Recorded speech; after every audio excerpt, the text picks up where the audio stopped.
നിങ്ങൾ സക്കാത്ത് കൊടുത്തില്ല, കണക്കനുസരിച്ച് മക്കൾ കൊടുത്തു, അത് വീട്ടിൽ പോകും. ഹജ്ജ് ഫർളായിട്ടുണ്ട്, നിങ്ങൾ വീട്ടിയിട്ടില്ല, മക്കൾ നിങ്ങൾക്ക് പകരം ചെയ്തു, വേറെ ആരെങ്കിലും ചെയ്ത് വീട്ടിൽ പോകും. അതേ നോമ്പ് നോൽക്കാത്തവരാണ്, പകരം നോറ്റു അല്ലെങ്കിൽ മുദ്ദു കൊടുത്ത് വീട്ടിൽ പോകും. നിസ്കാരം എന്ത് ചെയ്യാനാണ്?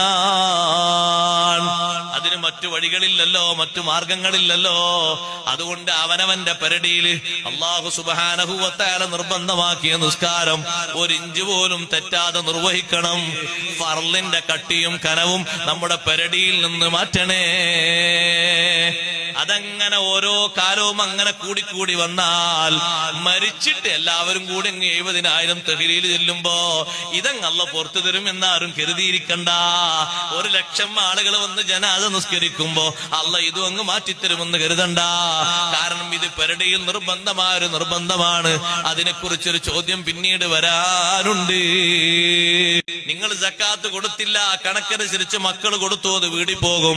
ഹജ്ജ് ഫർളായിട്ടുണ്ട്, നിങ്ങൾ വീട്ടിയിട്ടില്ല, മക്കൾ നിങ്ങൾക്ക് പകരം ചെയ്തു, വേറെ ആരെങ്കിലും ചെയ്ത് വീട്ടിൽ പോകും.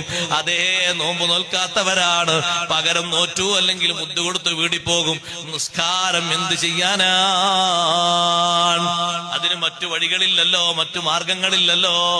അതുകൊണ്ട് അവനവന്റെ പെരടിയിൽ അല്ലാഹു സുബ്ഹാനഹു വ തആല നിർബന്ധമാക്കിയ നിസ്കാരം ഒരിഞ്ച് പോലും തെറ്റാതെ നിർവഹിക്കണം.